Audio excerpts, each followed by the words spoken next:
ATD telapak tangan, AFTA, Aquila Fingerprint Talent Analysis. Nah, ATD itu apa kan gitu ya. Pertama, titik A itu adalah delta di bawah telunjuk. Delta di bawah telunjuk. Jadi tidak asal buat titik di bawah telunjuk gitu enggak.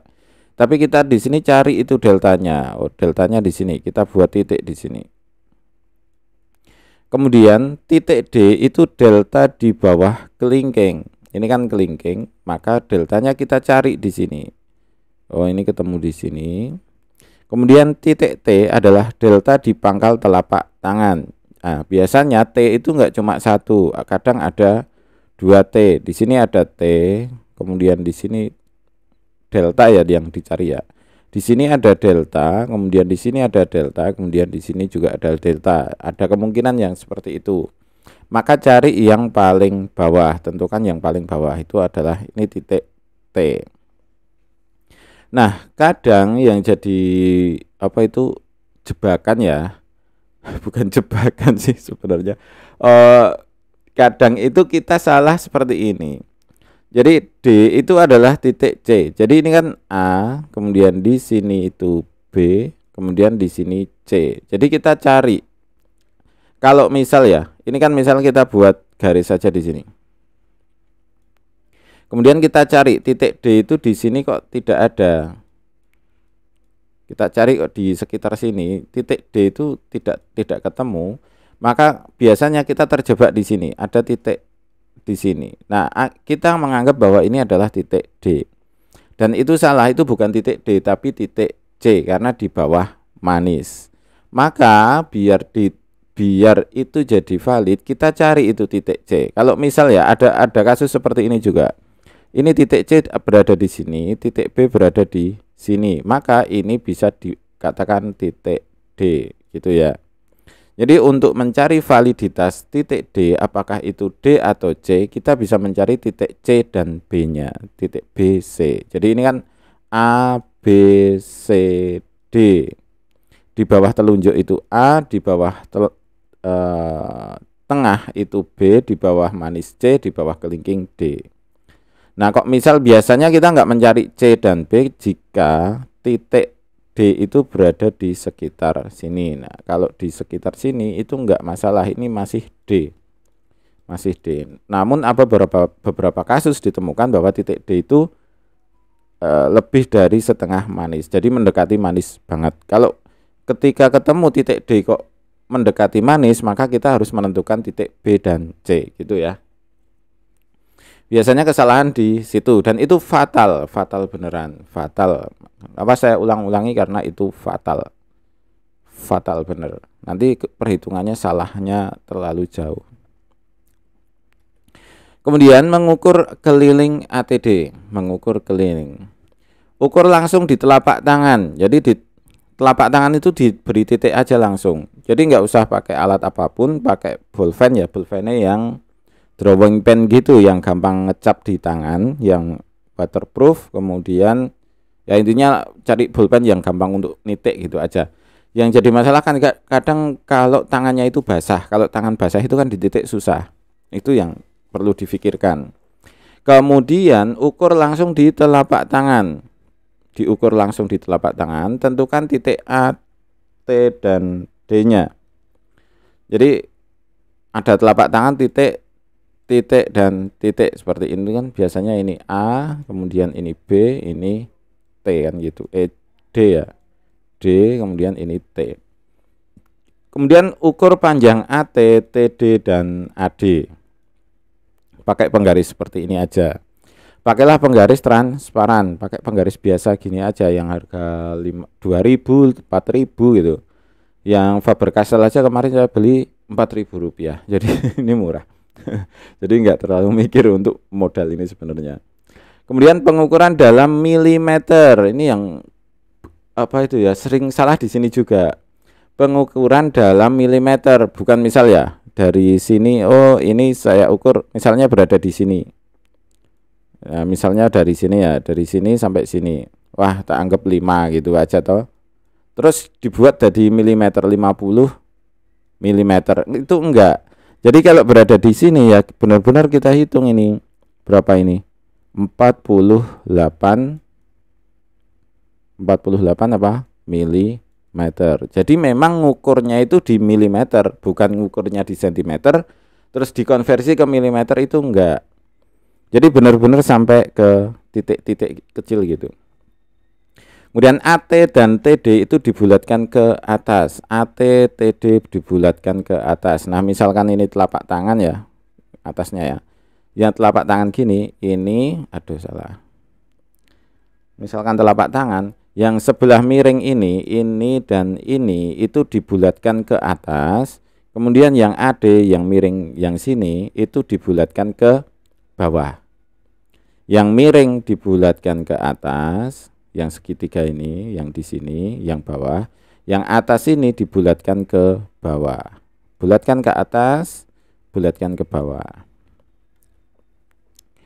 Tulis data di blanko. Oke, kita uji coba ya. Kita coba aja langsung di sini. Nah, di sini ada telapak tangan. Kemudian hal yang pertama kita lakukan adalah menentukan titik ATD-nya dulu. Kita cari titik A. Nah, aslinya itu hasilnya jadi seperti ini. Oke ya, di sini ketemu apa? Delta ya. Buat ini ya. Oke, kita buat titik di sini. Kita buat titik di sini. Nah, tapi ini di tangan langsung. Ini di tangan langsung.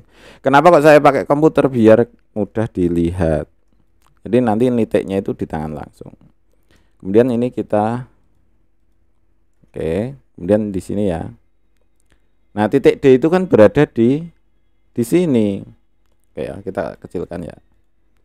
Nah, titik D itu selalu berada di bawah kelingking seperti ini. Kalau ini aman. Nah, ketika nanti kok nemunya itu di sini, maka perlu dicari titik B dan C-nya. Kemudian kita cari titik, ini tak hapus. Kita cari titik T. Nah, di sini ini kelihatan titik T. Akhirnya itu enggak sejelas di teori ya. Akhirnya itu enggak sejelas di teori.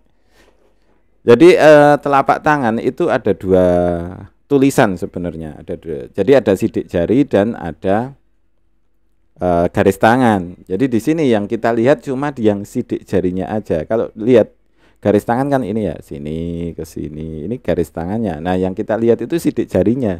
Ada dua apa ya? Blueprint di sini. Ada dua blueprint yang ada di tangan. Nah, ini bisa kita lihat ya. Di sini kan ada aliran, ada aliran, ada aliran. Maka bisa kita tentukan di sini seperti ini.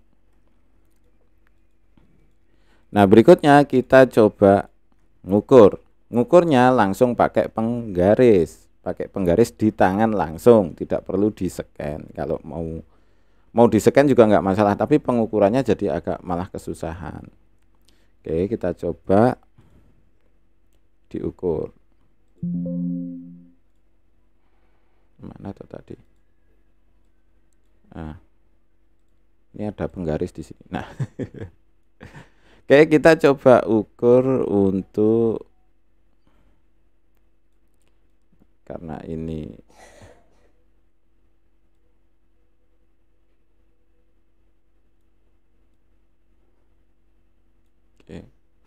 oke, hampir pas ya. Nah, jangan salah di sini yang perlu titik itu berada di 0 seperti ini. Ini sering salah, walaupun kelihatan remeh-temeh tapi ini salah. Biasanya titik itu nah seperti ini. Nah, salahnya biasanya seperti ini. Nah, gini. Ini kelihatan remeh tapi ini sering salah. Nah, dikasihkan 0, kemudian yang atas itu nah oke seperti ini. Karena ini karena ini TD, maka dibulatkan ke atas. Berarti berapa? 89. Hasilnya berapa di sini? 88. Aduh. Kok warnanya ganti tuh. 80. Iya tuh kok bisa ditulis.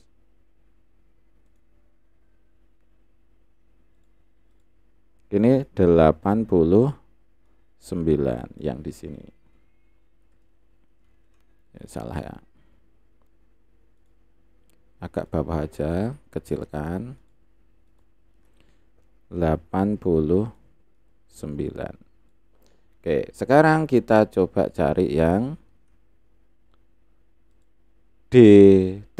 Ini kan AT, kemudian kita coba cari DT. Penggarisnya itu terlalu panjang ini masalahnya. Ini salah. Ini harusnya kita kasih di sini. Oke. Aduh. Oke. Dan kita miringkan. Oke, kemudian kita cek.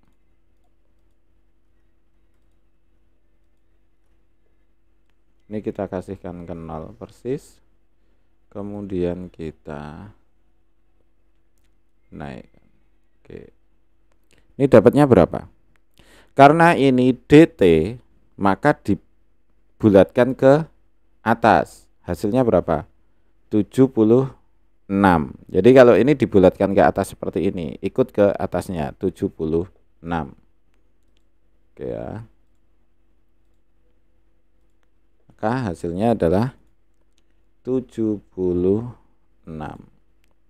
Kurang cepat ya, tapi nggak bisa cepat masalahnya. 76. Oke. Kemudian kita yang terakhir AD. Aduh, ruler ya.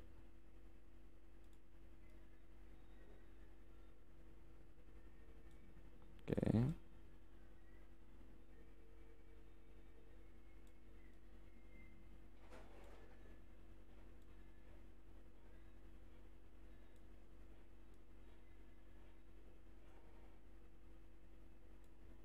Oke.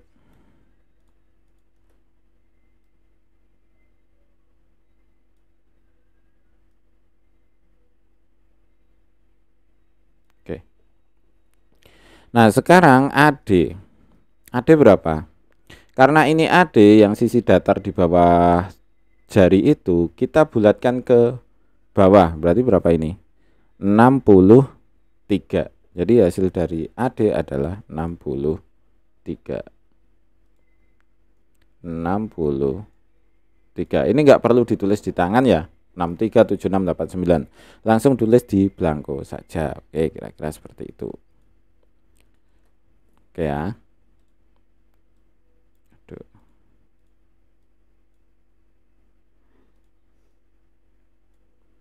Nah, kalau ini kita nggak usah pakai garis. Gini aja udah.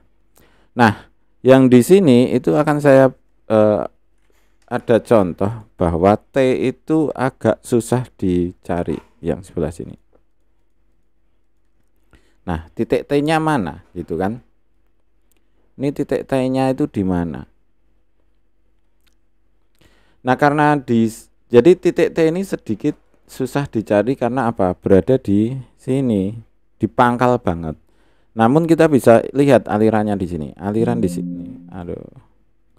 Aliran di sini itu kan gini toh. Nah, ini agak menggok ke sini. Kemudian aliran di sini itu juga agak menggok ke sana. Nah, kan ini bisa dilihat toh. Artinya kita bisa mengambil kesimpulan bahwa T itu berada di sini gitu. Nah, ini adalah titik T. Kemudian kita coba lagi. Jebakan itu biasanya susah cuma di T sama D. Untuk A, titik A itu biasanya belum pernah ada masalah. Titik A itu biasanya nggak ada masalah. Ini kan titik A, titik D. Nah, ini titik A. Nah, titik A itu biasanya lebih jelas dan jarang sekali bermasalah. Jadi hati-hati di titik D dan T. Intinya dua itu. Hati-hati di titik D dan T. Titik ini ya. Hati-hati di titik ini, kita buat garis gini aja. Kemudian untuk hati-hati juga T itu kadang keluar 2. Oh, ini pas nggak ada 2. Jadi ada titik T biasanya juga berada di sini. Jadi cari benar-benar di teliti untuk titik T dan D. Gitu ya kira-kira. Kemudian setelah kita tentukan titiknya seperti ini, kita ukur pakai penggaris biasa langsung di tangan saja.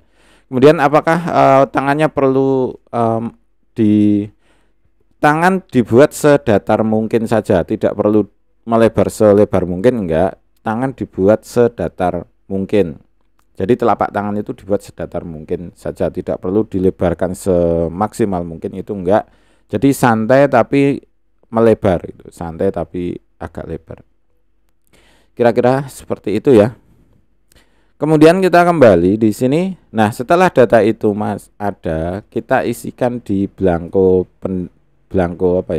kartu ya, kartu analisa, blanko pengambilan data. Seperti ini. Tinggal kita isi kan ya. Tinggal kita isi. Misalkan namanya apa, kemudian HP-nya berapa, ini misalkan C, D, E, G, dan seterusnya. Ini kita isi tadi berapa? 86 ya. 8 berapa lupa saya. Jadi kita isi AT berapa, DT berapa, AD berapa, ini kita isi. Nah, setelah ini terisi semua, maka nanti tinggal nginput di softwarenya. Kira-kira seperti itu. Kemudian blanko ini bisa dicetak banyak, kemudian dipotong-potong jadi 4. Jadi hemat. Saya juga gitu, pakai kertas yang udah nggak kepakai gitu kan. Biasanya ada buku-buku atau fotokopi, bekas fotokopi yang nggak terpakai, saya pakai untuk buat blanko ini aja. Cetak yang banyak, nanti cepat habis juga. Cepat habis, beneran cepat habis. Kelihatannya nyetaknya udah banyak gitu, tahu-tahu habis. Kira-kira seperti itu ya untuk ATD. Untuk ATD. Terima kasih, selamat mencoba dan semoga sukses selalu.